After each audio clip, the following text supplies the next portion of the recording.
pakibati po ang inyong katabi. Sabihin nyo ay inyong pong salita. Kayo na pong magsabi ko anong gusto nyo sabihin sa kanya. Pwedeng good morning, pwedeng I love you, you hear, this time of time. Okay, binasa po kanina, nakikita ko niya sa screen sa New Living Translation. Sabi po dyan ay, sabi ng 2 Timothy chapter 1 verse 7, for God has not given us a spirit of fear and timidity, but power. Sabi power, love, and self-discipline. Now, makikita po ninyo na yung tatlong yan ang pag-usapan natin. By the way, yung sinulat ni Paul sa kanyang anak sa pananampalataya as a disciple niya, na binomotivate po niya si Timothy na kung saan siya po din ay nag-mentor ng napakaraming tao, especially nung sinulat po yan nasa lugar po ng iglesia, sa lugar ng Ephesia, ng Epeso, sa Ephesian Church, si Timothy. So habang si Paul po ay naglalakbay, dahil po siya noon ay ano na po siya, bilang po na siya, naglalakbay siya galing ng Jerusalem papuntang Roma. Yan po sinusulat niya Apostol Paul. At nung masulat po yan, nasa Roma natin na po yan kay Timothy, para si Timothy po ay encourage doon sa kanyang kalagayan bilang isang lingkod ng Diyos. At para maipakita. Na makikita po nyo dyan, ang sabi niya kay Timothy, ang tinanggap natin, hindi tayo tumanggap ng espiritu ng takot. Papansin po nyo, pag November, yung the spirit of fear, sa Pilipinas, yung spirit ng mangkukulam, ng witchcraft, makikita nyo sa kalsada, kahapon kung nag-biyahe kami. Yung mga tagalinis ng kalsada ay mga nakadamit ng mga multo, mangkukulam, lahat na. So nag-celebrate po sila ng Halloween. Halloween is not from God. Halloween is demonic, satanic practice. Na kung saan, pinapractice ng mga taong walang alam sa salita ng Diyos. O even though, sinasabi nilang Christian sila, pero nag-celebrate sila ng Halloween. Kaya sa bahay nila may mga multo. Nalala ko nang hindi ko pa naunawaan yan, kahit pastor na ako, nasa bayan ko ako, may nakita po ako doon, may nagdala doon sa simbahan ng yung maskarang pangit. Talagang parang sa lahat ng kapangit-pangitan yun. Dala-dala ko po yun. Nakamotor po ako, nakasot ako noon. Mula bayan lang dito. Pagdating niya sa amin, nakita ko ng bata pa nung siguro, makita ako, maraming iyak, pikit na lang. Tuwang-tuwa naman ako. Nakapikit na lang yung bata, pagdilat niya, nandiyan, iyak nang iyak, ang nasa linagnat nga. So anong cause? Spirit of fear. So ang Halloween, ay, alam mo sa Amerika, sa Korea, 170 na yata ang record patay sa celebration ng Halloween. So yung Halloween po ay nagdadala ng tinatawag na takot. By the way, turo ng Panginoon, sabi niya, huwag kayong matakot sa mga pumapatay ng katawan sa Matthew chapter 10. Huwag kayong matakot sa kanila sapagkat sila ay akala nilang pumatay ng katawan, pero mas matakot kayo sa Diyos na mayroong kapangyarihang pumatay at maglagay ng kaluluwa sa impyerno. Sinasabi ko sa inyo mga kaibigan, ang katakutan nyo ay ang Diyos. Sa kabayang dako, sinasabi din ni Apostol Juan sa kanyang sulat sa 1 John, ang sabi niya, ang tunay na pag-ibig ay walang halong takot, sapagkat ang takot ay bahagi ng parusa. So, yung mga na kay Kristo, yung mga disciples, wala po dapat yung spirit of fear. But, makikita po ninyo, ang armas ng demonyo ay yun. Kasi po, yan po ang pangontra niya sa faith. Yan po yung kakontra ng faith, fear. Para masira ang iyong pananampalataya, ang pwedeng i-produce ni Satan ay yung spirit of fear. Yung matakot tayo sa mga bagay-bagay. By the way, tinalaki po dito ni Apostol Paul kay Timothy, yung malalim na understanding tungkol sa tinatawag na tinanggap natin. Sabi na sabay-sabay tinanggap natin. Sabi po dito, sa King James po kasi, nakalagay dito, sabi po niya, for God hath not given us the spirit of fear. Kayo po ba'y maraming po kayo kinakatakutan? Ayan, mga takot, yung pong mga yung mga gastusin, Ano na ang kinabukasan, lalo ngayon sa Pilipinas, may mga prophecy. May prophecy yung taga sa inyo na marami siyang prophecy tungkol sa magiging kahirapan. Ang 2006 daw po ay the year of famine. Dami po siyang sinasabi. Mayroon pang tsunami, everything, na kung saan maaaring magbigay ng fear sa tao. Pero pag isa kang mananampalataya, isa kang disciple ni Lord, at alam mo ang katotohanan, ang sabi ko dito, dapat hindi tayo matakot. Ang isang bagay na kinalaki dito ni Pablo kay Timothy, ito, sabi niya, hindi tayo tumanggap ng spirit of fear. Sabi niya, but power. Sabi ko sa Tagalog, kapangyarihan. Dito po sa aking Bible, mapapasa ko niyo dito, sabi dito sa Bible na Pumen, na sabi niya, sapagkat hindi tayo binigyan ng Diyos ng espiritu ng kaluwagan, kundi espiritu ng kapangyarihan. Sabi kapangyarihan, hindi kaluwagan. Pag sinabing kaluwagan, sa English po, timidity. Ibig sabihin, yung tipo patatahimik ka lang. Ang gusto ng diablo, manahimik ka lang. Maraming mga mananampalatayang tinatawag ngayon, tahimik sila. Nananahimik lang sa kabila ng kailangan nilang sila'y lumilitaw at sila'y nagpapahayag ng mga bagay at magpakita ng mga bagay na gusto ng Diyos. So tahimik lang, walang response. Bakit?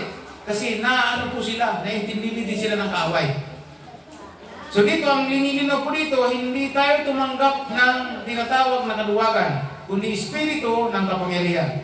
Pag ito po'y sinuri natin, at pagpalalim tayo sa pag-aaral, pag tinignan po natin ito sa pagkaliwat sa salitang Grego, sa Greek, yung salitang power po dito, ang pagkaliwat po ay dunamis. Nang ibig sabihin po, yung salitang dunamis, mga papakita ko po, ibig sabihin ng dunamis, strength, power. Ang meaning po ay ability to inherit power by residing in thing by virtue of this nature. So ibig sabihin po dito, performing o power for performing miracles. Moral power, excellence of soul. Ito po yung sabi. The power and influence which belong to riches and wealth. Makikita po ba ninyo? So, matindi pala po yung tinanggap natin na sa Diyos. Paano natin ito tinanggap? Itong kapangyarihan ito. Sinasabi po dito ni Paul na kung anong meron kami, the same dunamis, the same power na tinanggap, yun din ang tinanggap mo. Alam mo ba nyo kung kailan mo ito tinanggap? Kailan mo tinanggap ang ability nito, ng kapangyarihan nito na kailangan mo tuklasan? Simula nung tinanggap mo si Jesus sa iyong buhay bilang person mo Panginoon, naging anak ka ng Diyos. Amen? Amen. So naging anak ka ng Diyos, hindi ka na anak ng diablo. Ngayon kung anak ka na ng Diyos, yung authority ng pagiging anak mayroon ka. Sino po authority? Yung authority ng pagiging anak, yun ang gustong gawin ni diablo na maging malabo sa atin. Para kahit anak tayo ng Diyos, hindi mangyari ang kalooban niya sa ating buhay. Kasi hindi natin ma-practice yung pagiging anak. Pakita ko kayo ng isang practice. Sa Bible, yung sa prodigal, na parable of two sons, o parable of prodigal sons, di ba naglustay ng kayamanan yung isa? Lumayas. Okay. Nung bumalik, tinanggap ng ama. Sino ngayon na nagmuto-muto? Sino ngayon yung nagmaktul? Yung nanatili. Bakit nagmaktul siya? What is the problem of him? Hindi niya naiintindihan yung kanyang authority as bilang anak. Sabi niya, anak, itong kapatid kong ito nawala, namatay, ngunit muli na buhay. Nawala, ngunit nasumpungan. Kaya dapat tayo magsaya. Sabi nga ng Panginoon sa mga mga anghel na tumanggap sa Panginoon dito sa lupa, libo-libong anghel ng diri mo sa langit, nagsasaya sila. So yun ang sinasabi na, dapat tayo magsaya. Pero sabi niya, ikaw na sa aking piling. Sabi ng anak, ano? Ano sabi ng anak? Ama, naglustay ng kayamanan mo yan, pagkatapos pagbalik, pinaghanda mo. Samantalang ako nandito, hindi mo man lang kami binigyan ng kahit isang tupa para kami magsaya ng aking mga kaibigan. Sabi niya, anak, ikaw nasa piling ko. Ibig sabihin, ikaw tagapagmana ko. Magagawa mo ang lahat ng bagay dito sa akin dahil anak kita eh. Mayroon kong authority. Napansin niyo ba yung release doon sa nawala? Ibinalik ang singsing. Ano nga ibig sabihin no? Ibinalik yung authority bilang anak, hindi alipin. So yung nanatili, hindi nyo naiintindihan yung kanyang authority bilang anak. Ito yung pinapaliwanag ni Paul kay Timothy na the same authority bilang anak ng Diyos, we have a dunamis, we have the power. Alam ko ninyo na napabalikan ko ito, nabasa ko ito, nag-transform muli ang heart ko. Sabi ko, Lord, ito yung na-miss ko. Ito yung nawawala sa amin. Yung understanding ng aming authority. Yung kapangyarihan ng isang anak. Sabihin mo sa katabi mo, anak ka ng Diyos. Walang pwedeng, sabihin dito, kung anak ka ng Diyos, sinong laban sa'yo? Sabi niya, kung kakampi natin ng Diyos, sinong laban sa atin? Sabi po ng Romans. Naiintindihan ko yung ibig sabihin nun. Wala, kasi anak ka ng Diyos. Mayroon kang kapangyarihan dala-dala na kailangan mo lang i-practice. Itong kapangyarihan, itong tinanggap, ito din yung kapangyarihan ibinigay ng Diyos sa mga apostol. Nasabi ng Panginoon sa mga apostol, humayo kayo, mangarap kayo ng salita ng Diyos. Huwag kayong magdala ng lukbutan ng mga lalagyan ng salapi. Sapagkat ang manggagawa ay mayroong karapatan sa kanyang pagtatrabaho. Ibig sabihin yung mga apostol, mabubuhay sila sa kanilang pangangaral. Bibigyan sila ng mga tao ng kanilang kailangan. At ang sabi, pag buhayin niyo ang mga patay, pagalingin niyo may karamdaman, yun po yung kapangyarihang binigyan. At the same authority, the same dunamis, yun din po yung meron tayo ngayon nung tumanggap tayo sa Panginoon. Amen. Kahit katatanggap mo pa lang sa Panginoong Yesus, ngayon, katatanggap mo lang. Utusan mo ang demonyong lumayo, lalayo po siya. Bakit? Anak siya ng Diyos. Hanggat naiintindihan mo na ikay anak ng Diyos. Kaya pwede mong sabihin sa sarili mo yan, anak ako ng Diyos, malaki kong problema, ginagapos kita, pinalalayas kita sa akin. Sino po dito may hinahanap na malaking problema? Pwede po natin practicing ngayon yun. Ang sabihin natin, I am the child of God. Anak ako ng Diyos. Nakikilala mo ba ako? I am the child of Christ. I am the child of God through Christ Jesus. Matagal na, binulang mo lang ako. Ang maraming demonyo, dayain tayo kung nag-isay sa sarili nating mantika. Gitulan ng ginawa niya kay Eva, kakyatan. Totoo ba na pag kumain kayo niyan, kayo'y mamamatay? Hindi, magiging parang Diyos na kayo. Dapat ang sagot doon ni Eva, huwag ka nang maingay, alam ko na yun, kaya umalis ka na. Di ba? Hindi, nabulas siya, kaya kumain na siya. So tayo, pupulayin tayo, anak ka ng Diyos, pero hayaan mo na yan. Di mo ba? Pwede nga, pag lumindol, sabihin mo, anak ko ng Diyos, nandito ako, lindol, pwedeng tumutik ka ngayon. Ang kapangyarihan binigay sa atin, hindi yung katulad na pag nagpe-pray ka, tulad sa magpe-pray ka sa may karamdaman, na sabihin, ito yung mga hindi alam ang kanilang authority. Pag magpe-pray sa may karamdaman, Lord, kung kalooban po ninyo na pagalingin ang may sakit ito, pagalingin nyo. Hindi po yung ganon. Ang ibinigay sa ating Espiritu ay hindi ganon. Ang ibinigay sa ating Espiritu, ang sabi po dito, authority. Sino po authority? Yung po yung ibig sabihin ng Greek na dunamis. Ang ibig sabihin po ng authority ng dunamis, ang ibig sabihin po nun, i-command mo. Hindi ka makikiusap. Pag anak ka, kukuman. Hindi ka makikiusap sa demonyo. Uutusan mo siya. Palalayasin mo siya. Gagapusin mo siya. Ayon sa gusto mo. Nakukuha niyo mga kapatid. Di ba kaya may mga bakit may naman masamang prayer request? Totoo hindi pa. Kasi siyempre, hindi naman para isang level ng ating pananampalataya. We need each other. Lalo sa prayer, kailangan natin ng unite sa prayer, mas powerful. But, as a child of Christ, as a son of God, diyan mo matututunan yung deklarasyon mo sa pananampalataya. Halimbawa siya, ano bang bansang gusto mong puntahan? Ano ina-prayer mo? Europe? Pwede kang pumunta sa mapa. Sa ngalan ni Jesus, anak ko ng Diyos, pupuntahan kita. Pupunta ako dyan. May deklarasyon ka. So yun ang gusto ni Lord, yung may pananampalataya. Saan man dyan, pupuntahan kita, ipuprovide ng aking Ama sa langit ang lahat ng kailangan pupunta ako dyan para meron akong may susuporot sa akin. So faith. Napapansin po ba nyo ang kalaban ng faith? Ano? Fear. Pag may fear ka, magagawa mo ba yan? Dala ko tuloy nung nasa iningan kami, nung karoon ng medical mission, mayroong din na lang naka-stretch siya na hindi makakilos. Hindi na makabangon, nakunat na lang. So, nang makapupray, nandun na si Brother Bobby, kasama naman si Brother Ray. Nung inila yun, nag-alisan yung iba. Kasi sabi niya, Pastor, pag lagdag, kaya ko yan. Pero yan, mukhang mahirap na yun, hindi na makatayo yan, naka-stretch na nga.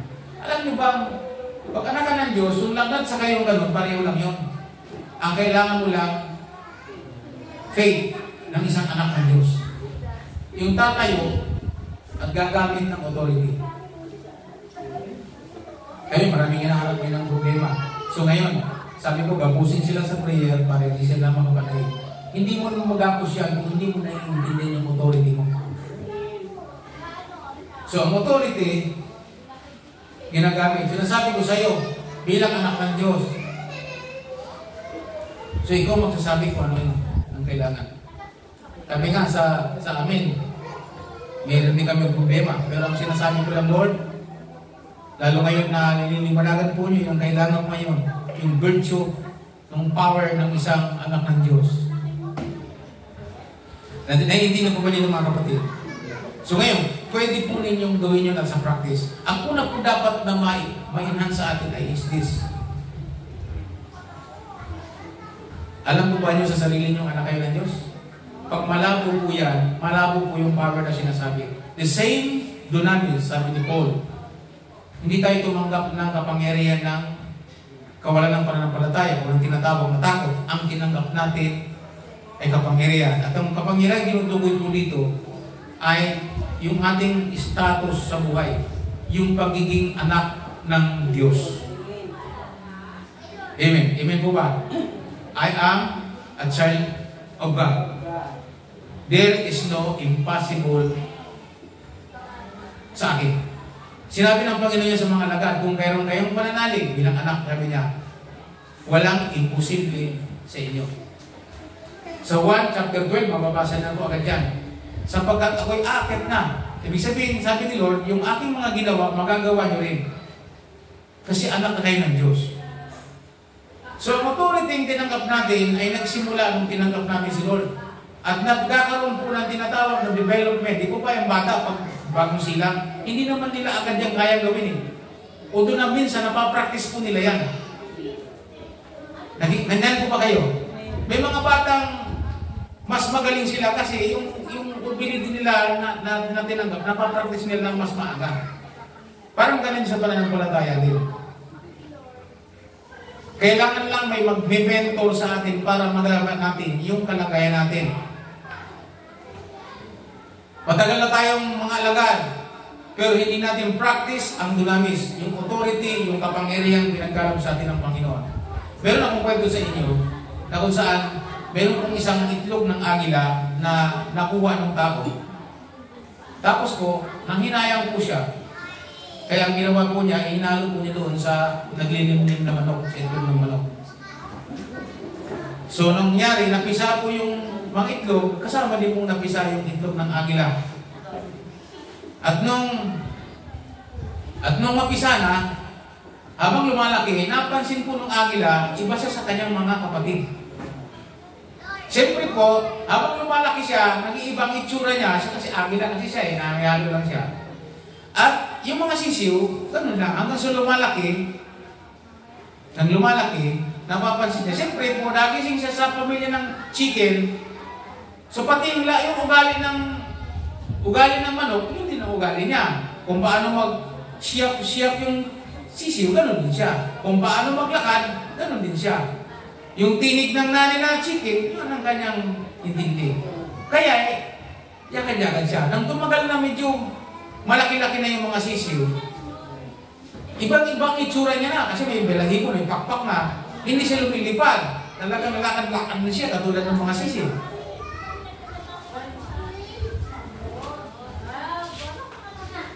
May naiintindihan na kaya tayo sa aking kwento.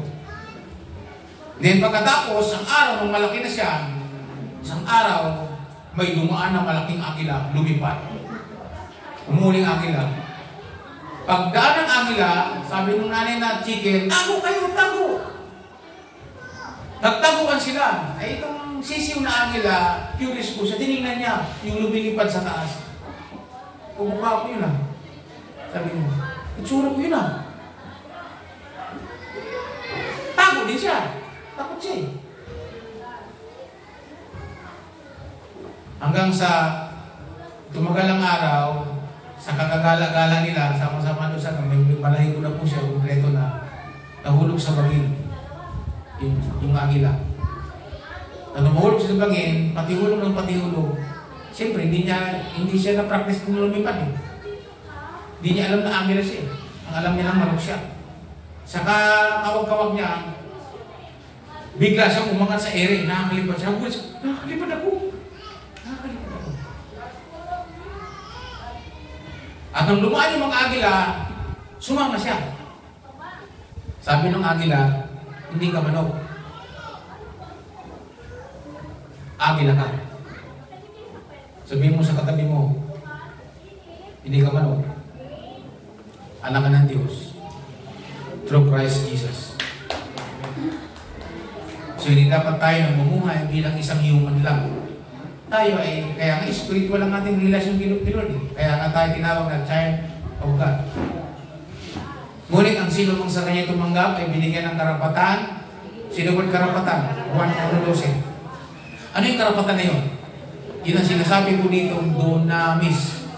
Yun yung sinasabing power. Yun yung tinanggap mo. Pagkat ang sino mo sa kanya tumanggap, binigyan ng karapatang maging. Yun, nakita mo? Tingnan mo ng katabi mo. Mukha ba ng Diyos yan? Wangis ba ng Diyos yan? I am, sabi mo sa sarili, I am the image of God. Because we are created according to the image of God. So dapat hindi tayo kaya nga, pag naunawaan mo ito, hindi ko basta-basta matangay yung problema. Oo, may problema, nakangiti ka lang. Kasi bakit? Parang nga sa atin, pag may problema, may promotion. Sa mga anak ng Diyos, pag may problema, may promotion. Nakangiti lang tayo. At pwede po tayong basta mag-declare. Alam mo ba sa mga anak ng Diyos, hindi basta prayer ang ginagamit.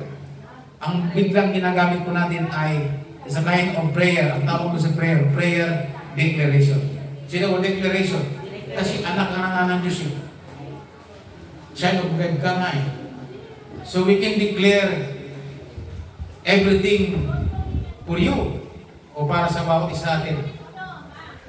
Yun ang kailangan natin ma-practice lagi. Ako yung ginagawa ko lagi sa bata, pag mahina, laging magtulog yan. Thank you Lord, na mabagal, we declare Lord God ang understanding sa batang ito, we declare Lord God ability, we declare Lord God everything na kung saan naiisip ko, na nasa heart ko, ini-impart ko sa bata, tulog. Ang tawag ko ng declaration. Amen po ba? So, tinanggap natin ito. Kaya minsan, lalo nga sa lagot, may mga sumusubrod na problema, nakakangiti. At kung hindi mo alam ang katayuan mo, kasi ang diablo, biglang susunod gagawa ng problema hanggang sa makalimutan mo, anak ka ng Diyos. Kaya hindi ka makapag-declare. Hindi tayo makapag-declare. So we declare, Lord God. Alam mo ba ang mga nangyayari sa, may nangyayari sa nangyayari sa atin? Lahat yan ay demonstration. Yung mga street sweeper ng San Rafael, ng bayan, ng mga nagsuot ng mga multo, nagdi-demonstrate sila ng pag-i-invite sa takot, sa mga espiritu ng demonyo, nag-i-invite sila sa community. Isa yan, demonstration. Demonic. Naalala ko tuloy sa amin sa Bicol, nung mga bata pa kami, lagi kami naglalaro ng baril-barilan. Dapat pala, sinasaway kami ganon kasi nagdi-demonstrate kami ng gera. Mga bata pa kami, babaril-baril kami, mga baril namin, mga inimbentong mga daon ng saging, pinaglagay ng mga makasin, tapos nagsusut din kami ng kung ano-ano, tapos nagpabaril ng mga tatatatatat. Isang linggo pa lang, barilan ng MP, isang kamang sundalo sa amin, maraming patay. Kasi nag-demonstrate kami ng, dapat pala, magdaan sa daanan, may nakita kang bata dyan, naran sa lubong mo, ginanong ka. Demonstration yun ng kaway. Dapat re-rebuke mo. You spirit of death, I rebuke you in Jesus' name.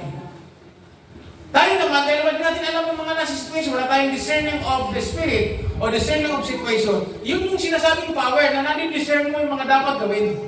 At nagagamit mo yung authority mo bilang child of God. Amen po ba?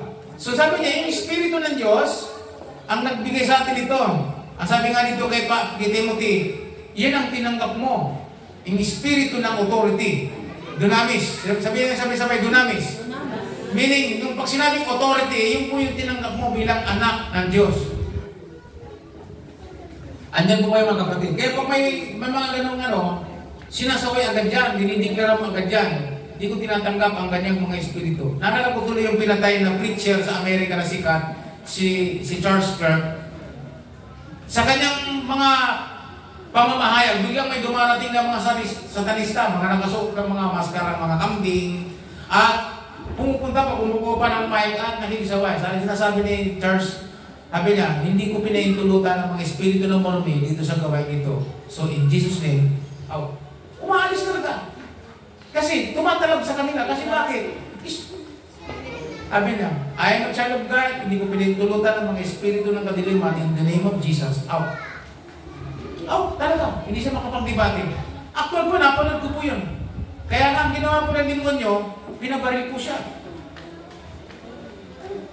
Inassassinate. At dahil po doon sa assassination kay Charles Kirk, ang Amerika nagkaroon po ng great revival. Lahat ng sulok ng Amerika, pati mga campuses, napasok ng gospel because mayroong isang preacher na nag-alay ng kanyang dugo. Akala ng demonyo, mas babagsak ang pananampalataya sa Amerika. Hindi niya alam na habang may pinapatay na mananampalataya, ang disciple lalong umaangat. So, ibig sabihin, yung kapangyarihan, yung authority, na ito pinagkalog sa atin, hindi ito kayang pigilin ng bilangguan. Hindi, walang makapit dito sa kapangyarihan ito, sa pagiging anak ng Diyos natin, hindi mapit ng bilangguan, hindi mapit ng kamatayan, walang makapit dito sa kapangyarihan ito, walang makakapigil. Even si Apostol Pablo, bilang mga anak ng Diyos na nakulong, napansin ko ba ninyo, kaya nilang magpalindol sa pamamagitan ng authority meron sila, sa pamamagitan ng kanilang pagsamba at panalangin. Nagkakaroon ng lindol, nauuba ang kulungan, nabubuksan ng mga pintuan na sa pelikula natin makikita pero nasa Bible nangyayari. Yung mga taong nagtataglay ng kanilang kapangyarihan bilang anak ng Diyos. So kaya po, ang pinakadapat unawain natin mabuti para mangyari ito, sinasabi ni Paul na hindi kayo tumanggap ng pagiging ng anak. Ang pagiging anak niyo ay Diyos, anak ng Diyos, at meron kayong power, meron kayong authority na dapat practicing, na dapat. Dati noon, pag ako'y nagkasakit, hindi po ako nagpapa-check up. Linilihans ko lang sarili ko, nakataas ang isang kamay ko, Lord, I am your child. No. Right now, we declare to myself, in Jesus' name, I'm healed. Ako'y magaling. Papapawisan na po ako niya, ako'y magaling na. Pero itong huli, napatahimik po ako ng kaaway. Bawat kibot, doktor, siyempre, tumatanda na. Hindi ko sinabing mali yun. Pero ang sinasabi ko po ay yung ating authority. Napansin ba niyo si Apostol Pablo? May nahuhulog sa kanyang preaching sa baba, namatay, pagbaba, because sa authority pinagkalog sa kanya, nabuhay. Pinuntahan po niya, dinapaan po niya, pinag-pray. Nabuhay po yung taong yun na nakikinig sa preaching, natutulog kasi, nahulog, ay nasa ikatlong palapag. Hulog sa baba. Ay aalis pa naman si Pablo kinabukasan. Sabi siya, malungkot siya. Ang pag-alis niya, may malungkot, may patay, may bubur. Kaya bumaba po agad siya at dinapaan niya ang patay at diniklara niya, mabuhay ka, bumalik ka sa buhay. Kaya nabuhay po yung tao. At then, dahil doon, umalis si Pablo, may revival na nangyayari. Pag-alis ni Pablo, authenticated ang Word of God. Kaya nga sabi ni Pablo, ako'y nangangaral, hindi sa pamamagitan ng mga salita, mayroong kasama authentication ng power, ng authority na pinagkalog sa atin ng Panginoon. Kaya yung sa seminar na usapan po natin, magagawa lang po natin yun kapag na-practice po natin yung authority yung pinagkalog sa atin, Lord. Dapat unawain natin mabuti, walang pwedeng kuminsala sa iyo dahil ikay anak ng Diyos kung pa-practicein lang po natin ang ating authority bilang child of God. So yan po yung unang natanggap po natin. Yung power. Sino word power? So magkaroon tayo nga ng demonstration ngayon bago tayo. Mamaya po sa learnings, practicing po ninyo. Pwede niyong sabihin ng harap. Madali lang kasi pag natutunan natin yung practice nito, hindi na tayo mahihiyang mag-declare ng mga bagay-bagay. Halimbawa, kanina umuulan, hindi pa ako nakakapag-negosyo. Nauna si Baboy, kasi yung tinatangalitan ng gising. Sumisigaw na si Baboy. Sabi niya, maya na devotion po! Kami na muna! So, punta muna ako doon, pinatahimik muna. Pagkatapos ulan, lumabas po ako, sumilip ako, nakangiti ako. Sabi ko, ulan, tigil ka kasi magpinsalayan ng aming pagsamba. Tapos bukas, maghapon, wala ka. Magpasok, wala. In the name of Jesus Nazareth, sumunod ka. Then, pasok na. According sa pananampalataya mo bilang anak ng Diyos. Di ba may level? Sabi natin level. May kanya-kanyang level ang mga anak ng Diyos. May kanya-kanyang abilidad. Di ba napansin dito? Abilidad. Sabi mo sa katabi mo, gamitin mo na yung abilidad mo. Okay. Hindi ka pala manok. Agila ka pala. Okay. Kaya mo palang lumipad. Kaya mo pala mag-score. Hello, amen? So, hindi ka pa sa tao lang. Kasi minsan, ganito yung pag nagkasala, sinasabi lang, pasensya na po, tao lang. Totoo naman yun eh. Pero hindi ka lang basta tao lang. Kung tinanggap mo si Jesus, ano ka na ngayon? Anak ka ng Diyos. Hindi Diyos, kundi anak ng Diyos. Pero Diyos, tayo mga anak ng Diyos. Through Christ Jesus. At yung authority na yun ng pagiging anak ng Diyos, yun ang kinakatakutan ng demonyo. Kaya gusto ni Satanas na hindi mo yun maintindihan. Okay, magpa-Christian ka lang. Magpa-disciple ka lang. Pero yung unawain mo yung kalagayan, huwag kasi malaking matin. Yun ang kinakatakutan ni Satan, na maunawaan mo ang iyong status mo bilang anak ng Diyos. Kasi pag naunawaan mo yan, kaya mo siyang gamitin laban sa Kanya. Nakukuha niyo mga kapatid. Yan ang kinakatakutan niya, yung marunong kang gumamit ng iyong authority. Anong klaseng authority yung pinagkaloob sa atin? Sample. Halimbawa, driver ka. Magaling, drive. Sino mga driver? Sino nahuhuli?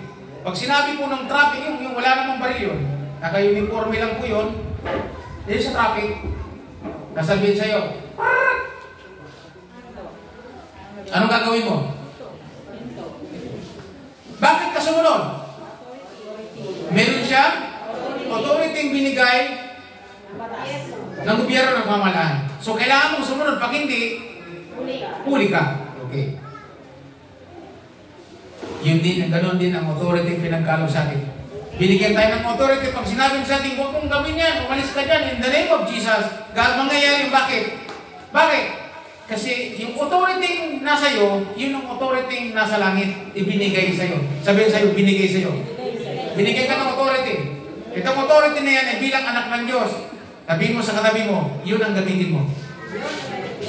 Ang sabi sa Griego, dunamis. Ibig sabihin ng dunamis, okay, sabihin ko ulit babalikan ko po. Yung ibig sabihin ng dunamis ay, ano daw po? Inherent power. Power residing in thing by virtue of his nature. Yung nature ng pagiging anak ng Diyos. Power for performing miracles. Sabi ni Kuya G, nung isinilang anak kong panganay, yun, na-practice niya yung kanyang authority. Hindi siya basta nag-pray. Nasabi niya, mabubuhay ang anak ko in the name of Jesus. Nabuhay si Ginunti. Hanggang ngayon buhay. Okay. Buhay na patutuo niya yun, sabi niya. Bakit? Nag-declare siya eh. Alala ko tuloy yung pangalan ng kapatid ni John, nung mabunggo ng lasing na nagbisikilid, bumunggo sa poste ng barangay simento, tumama mo ka, nadisalahin yung spinal cord. Spinal column. Spinal cord. Spinal column. Spinal cord. So, na balda, hindi na makalakad, liig na lang nakakalaw. Suluhod ako sa Panginoon, ang sabi ko, Lord, hindi po ako, Lord, payag. In the name of Jesus, namamatay ang tao ito sa kanilang kalagayan. Nanabanggit ko po, Lord, hindi po ako payag na mamatay sa kanilang kalagayan. I declare, Lord, nang dagdag na buhay na makakilala sa sayo. Hindi naman nabigo, nangyari na. Nagdala ng orthopedic, kinuha namin sa orthopedic, hanggang sa makauwi ng Bicol, hanggang sa nagdagan ng buhay. Gumaling pa rin, nagtrabaho pa rin. Tingnan nyo. Nadali naman ng grinder, pero buhay pa rin. Bakit? Hindi. Bakit? May prayer, may declaration po kami na hindi po kami payag na mamatay sa ganung kalagayan. Kaya lang maintindihan yung kanyang kalagayan. Amen po ba? So we declare as a son. Kapag nag-declare po tayo, naalala ko na mamatay si Jack. Saka doon, sa kalsada may lundak yan. Kumuha ko ng asin, dahil biblical yung asin. Sinabugan ko ng asin ng lugar na to hanggang sa likod. Sabi ko, we declare, Lord, na wala na pong mamamatay sa ganitong mga kalagayan sa lugar na to. You, spirit of death, aalis ka dito. In Jesus' name. So, ito yung asin, sumisimbolo na aking deklarasyon na ito ay preservation sa base camp. So, napansin nyo, walang nangyayari, di ba? Because we declare. Minsan ako, nalimutan ko yun, kaya isi-isi nila, nabi ng demonyo yan, ganyan lang, nalimutan niya yan, kasi pag di nakalimutan niya yan, makakakilos ako. So ngayon, biglang nagaalam ko sa pagpapasa muli, wow, grabe. Kaya may preaching, sabi ko, ito kailangan may balik. So mga kapatid, yung dunamis na tinanggap mo, halimbawa, marami tayong gagawin, mayroon tayong mga parating. Pag-pray na po natin, i-declare na natin na Lord, i-declare Lord na maging maayos ang lahat. Maging kumpleto, basta lahat ng aspeto. Kung may meeting, Lord, sa meeting, i-declare ko po na maging maayos at ang kalooban mo, ang gusto mo ang siyang maganap at huwag ang nagustuhan nila. Ibagsak mo sila, bigyan mo sila. Ginagapos namin ang kanilang mga everything. Hindi namin pinahintulutan ng mga ganito. So we declare, oh God, in the name of Jesus Christ, siyang mangyari. At kung mayroon kong nakakinig na kasama, amen, lalo mas matibay. Dahil nasa ng 2 o 3 na nagdideklara, in the name of Christ Jesus, yun ang mangyayari talaga. Amen.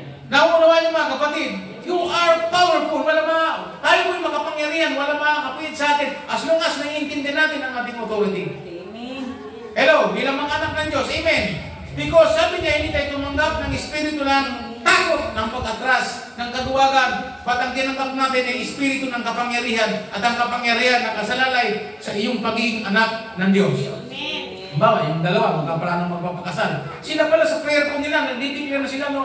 Siyempre, mananampalataya kayo, disciple kayo, magpapakasal kayo, gagawa ng demonyo na hindi maganda. So ngayon pa lang, binabay nyo na sa prayer na in the name of Jesus, dinideklara Lord na walang mga ganito, mga ganyan-ganyan, magiging smooth, magiging maayos ang lahat ng bagay. Amen. Amen. So ganun din po sa bahay. Mag-aral po kayo ng mga talata sa Biblia na i-declare sa bahay pagdating sa tulugan. I-declare ka ng mga bagay na bagay sa biblical na sa tulugan. Kasunod, tuturo ko sa inyo sa sala, sa iyong silid-aralan, mag-declare ka. Amen po ba, mga kapatid? Tuwing gabi, nag-declare po ako ng blessing sa aming pamilya. Kay tatay, kay Jay, kay Prince, sa akin. Always declare. Kasi po yun po ang pagkilos ng kapangyarihan ng Panginoon. Ready po ba kayo dito? Okay. So, halimbawa, bago natin talakayan yung dalawa, kasi may sila naman pong dalawa eh. Sabi ko dito, ang tinanggap natin ay espiritu ng kapangyarihan. Ano yan? Yung ating relationship sa Panginoon. Ito pong maganda po dito, yung daw pong tinanggap natin ng authority, ito daw po yung mga, ito daw sabi niya, sabi po dito, yung power na ito consisting in or resisting upon armies, forces, or hosts. Ito yung sinasabi kanina. Itong authority tinanggap natin, ito yung kinakatakutan ng mga espiritu ng kadiliman na hindi natin nakikita. Na kapag tayo nagsalita at nagpahayag, natatakot sila. Nalala ko ba ninyo nung sa Bible, pag binasa nyo, pag nagdaratingan ng mga apostol, sinapostol Pablo, ang sabi niya, mga samang espiritu ay nagre-react. Para ngayon, sabi niya, ay dumarating yung mga lingkod, mga disciple ni Kristo. Sabi niya, magsialis na tayo. Pero pagka hindi na intindihan ng simbahan o ng church, ang ganitong authority, nandun yung mga tao nag-isipa, puntahan natin. Pero pagka merong nagpahayag, tingnan nyo mabuti. Dito sa mundong ito, dalawang bagay ang hindi natin nakikita ayon sa Biblia. Ang mga espiritu ng kalangitan at ang espiritu ng kadiliman. Yung mga dito sa Ephesians, ang mga demonyo ay spirit, heavenly realm na po sa ipapawid, sabi niya. Nandyan lang sila. Ang mga anghel ng Diyos, nandyan din sila. So ang mga anghel ng Diyos, linika, ang kanilang ministeryo ay para bantayan ang mga taong nagsisipaglingkod sa Diyos. At para tulungan ang mga naglilingkod sa Diyos. Pero hindi sila makakakilos kasi nakakakilos lamang po sila ayon sa iyo. Nandiyan ka? Nakakaalam mo kayo. Once nag-pray ka at nag-deklara ka, then may gagawin ang anghel ng Diyos. Naiintindihan ba ninyo? Gusto nyo maging busy ang mga anghel ng Diyos na nakabantay at nag-assign sa inyo? Naniniwala ba kayo sa tinatawag na guardian angel? Kala nyo hindi totoo yun. Bawat isa sa atin, may bantay ang Diyos. At si guardian angel natin, nakakakilos lamang pagka pinakilos mo. Wala tayong kapangyarihang pagalawin sila, pero gagalaw po sila dahil tayo anak ng Diyos at yung po ang trabaho nila. Para gawin yung inyong binitawang deklarasyon. Naiintindihan mga kapatid. Kaya sabi ni Pablo, sabi ng Panginoon, kaya mag-ingat tayo sa pagsasalita. Dahil kung anong binitawan natin, iyon ang mangyayari. Pag nagbitaw tayo ng deklarasyon galing sa Diyos, may gagawin ang mga angelic host. Pag binitawan po natin sumpa, ang mga masamang espiritu, hindi mo pinigawin, sinabi niya, di po ba? Nasabi, angel of God, Kaya yung kwentong barbero lang, parang totoo, nasabi ng dalak, magkita daw po yung mga anghel ng Diyos sa kay Satanas.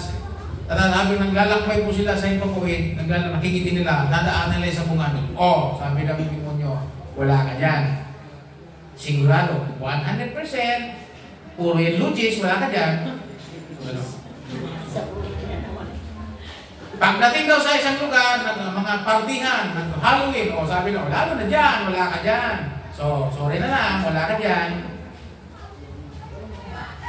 Pagdating ng simbahan, sabi niya, wala ka rin dyan, Raimundo ang pininiwalaan dyan. Nakakita ng maliit na simbahan, born again, sabi niya, tuwang to anghel, sigurado dyan, wala ka dyan. Huwag kang kasi siguro, baka magmumugagaw ko. Pangmasdan natin, sabi niya, wala ka dyan. Simbahan na yun eh. Pagdating sa simbahan, ang sabi niya, yung natutulog at yung hindi nakikinig at nagkukwentuhan, hindi sa'yo yan. Sometimes parang totoo kasi bakit? Deklarasyon eh. So may mga kapatid, we declare. Even, alam niyo si Jeremiah sa aklat ng Lamentation, sa sobrang lungkot, ang hirap na dinanas ng Jerusalem at ng bansa na nabiyak ng Babylonia. Grabe, sabi niya, grabe ito, grabe hirap. Ako nga, diluglob sa balon, madilim, putik. Pero sa kabila nun, nag-declare po sa sarili niya ng encouragement. At sabi ni Jeremiah, ngunit sinabi ko sa aking sarili, sa Diyos ka lang magtiwala. In-encourage po niya sarili niya. Dahil wala namang mag-encourage sa kanya eh. So anong ginawa niya? Diniklara niya sa sarili niya. Even si David, hari, propeta ng Diyos, sinabi niya, sambahin mo ang Panginoong Diyos. Kaluluwa ko. Hallelujah. Amen. Di mo ba? That is the declaration because nagkasabi yun ng kanyang relationship sa Panginoon kung sino siya. Mga kapatid, exercise your authority. Exercise your dunamis, your ability. Yan na lang kung bakit pag nagkaroon ka ng bagong sasakyan, you declare kahit hindi mo nadali sa simbahan ang sasakyan mo, para mag-pray ng pastor mo. Ikaw mismo, as a child of God, you declare. Harapin mo ang sasakyan mo. I am a child of God. Ako'y anak ng Diyos through Christ Jesus. Dinideclare ako sa aking sasakyan. Walang aksidente, walang disgrasya. Ano pa? Everything na nasa isipan na gusto mo. Ako, nag-declare ako sa examen ko ng bago. Sabi ko, Lord, walang mga major na disgrasya. Kaya puro minor lang. May simplang, maraming simplang hindi mabilang. May hulog sa kanal, may hulog sa ilang 7 beses na hulog na inanod sa blura. Hindi mabilang. Kasi sabi ko, walang major. Parang si Venus Ra. Kung dapat pala sinabi ko, dinideclare God sa sarili, walang talagang ganun. Kaya, mayroong ganun. Yung rosy, bago pa lang, kinuha ko, nakalimutan ko na yung mga declare ng ganun. Kaya nung kinuha ko, pag 5 araw pa lang, lubog na agad kami sa blura. Lubog. Liit ko nga lang lumitaw. O bago pa lang rosy, 5 araw pa lang. Change oil agad. Kasi bakit? Wala mo na namang binigabang deklarasyon doon. Nakalimutan eh. Na-overwhelm doon sa, di parang motor ngayon, pang tricycle. 2 na motor ko, yehey! Eh di wow! O di anong nangyari? Walang deklarasyon eh. Kaya natutuwa ako, ibig yung mga kinasal, may mga magulang na matalino. Noong pagkatapos ng kasal, sabi nung nanay ng babae, teka, sandali lang. Sabi niya, anak ko, nasa Bible pala yun eh. Pumunta, anak ko, ganito ang gusto ko. Ang ganda niya. Nagpahayag po siya ng kanyang deklarasyon. Yung tatay, mayroong deklarasyon. Ito ang gusto kong sabihin sa iyo. Anak niya babae, ito ang deklarasyon ko sa lalaki. Manugang ko itong deklarasyon ko. Sabi niya, sa inyo mag-asawa. Kung dumating ang panahon na ayaw mo na sa aking anak, huwag mong sasaktan. Isa lang kaya usap ko, huwag mong sasaktan. Sabi niya gano'n. Kung ayaw mo na, isulit mo siya sa akin. In the name of Jesus Christ. Diba? May deklarasyon. Nagiyakan yung mga tao kasi mayroong pahayag ng tatay. Ang tawag po natin doon, basbas. Basbas is a declaration. Eh minsan, pag may naglalagay sa amin, sino ba naglalagay sa atin? Hindi mo kasi tinignan. Nakapikit ka kasi. Eh, paano mo ngayon? Kaya, magpipray ka ngayon, Lord, sino man po yung taong yung nagbigay sa amin ng lagi, dinideclare po namin sa kanilang blessing. Ang mas maganda, naririnig po talaga nila. Kaya minsan, halimbawa, may nagbigay sa amin, nakita ko, hindi ko na mapiliran, hindi ko na mapahayagan. Sinisend ko sa messenger yung aking declaration para sa kanya. Itanggapin mo. Ay sumagot naman, I receive. Uy, maganda. Mga kapatid, napakahalaga ito. Pinag-uusapan natin. Yan yung power na sinasabi. You are not received the spirit of fear. You are not received the spirit of fear. At ang tinanggap po natin yung espiritu ng pagiging anak. That is power. Dunamis. Huwag niyong kalimutan yung word na dunamis. Makapangyarihan po yan. At ang kalawang tinanggap po natin, sabi po dito, love. Ang ginamit po dito, yung love na tinatawag po dito ay agape.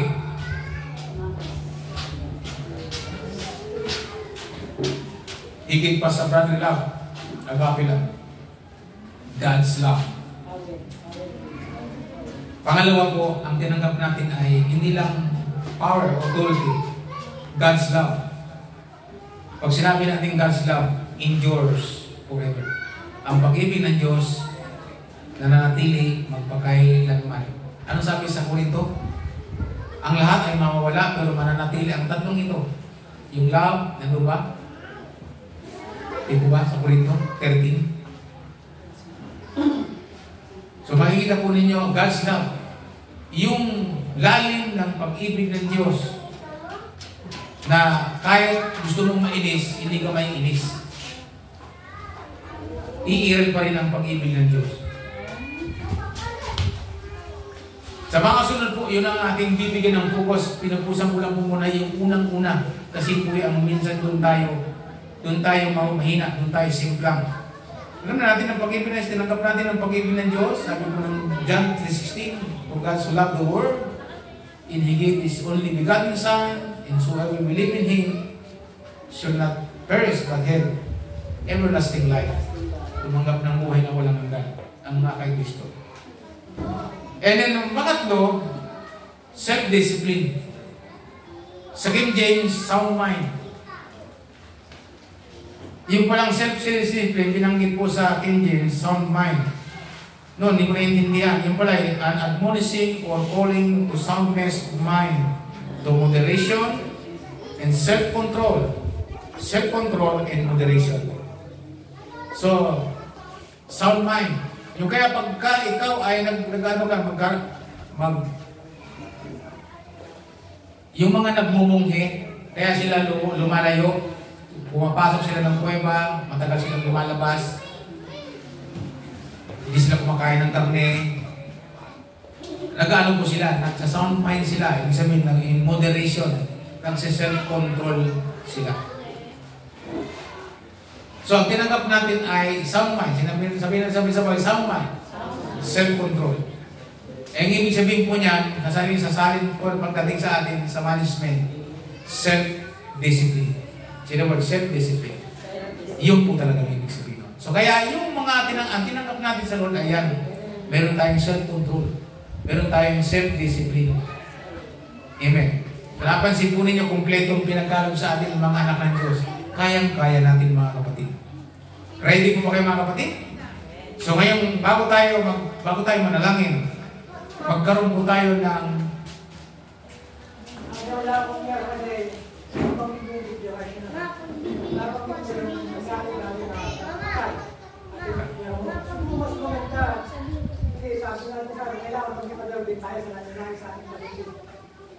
di ba mas maganda siguro dahil sama. Ibigyan namin yung ibigyan dito sa people, special sa people, special sa resta. Mawala yung mga mas true ka? Amen. Siguro naman hindi sa inyo, sa mga kapitbahay mo dito. Kasi kahit sa mukha ka alam, nakikita mo na.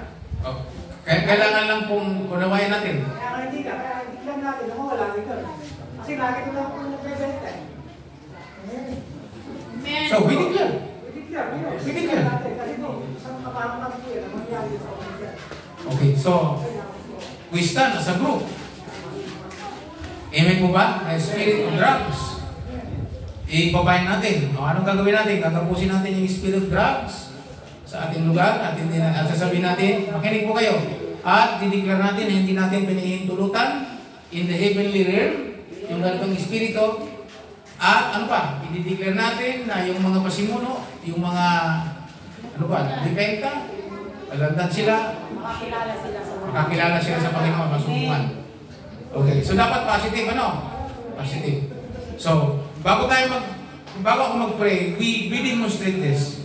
So bago po yan, ito ang gawin natin. Nasaan sa musician natin?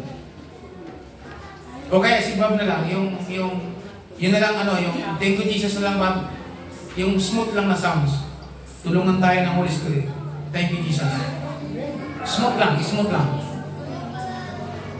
So, mag-demonstrate tayo ngayon, una muna sa sarili natin. Ito yung klase ng deklarasyon. Lord, ako'y anak mo, we declare to myself.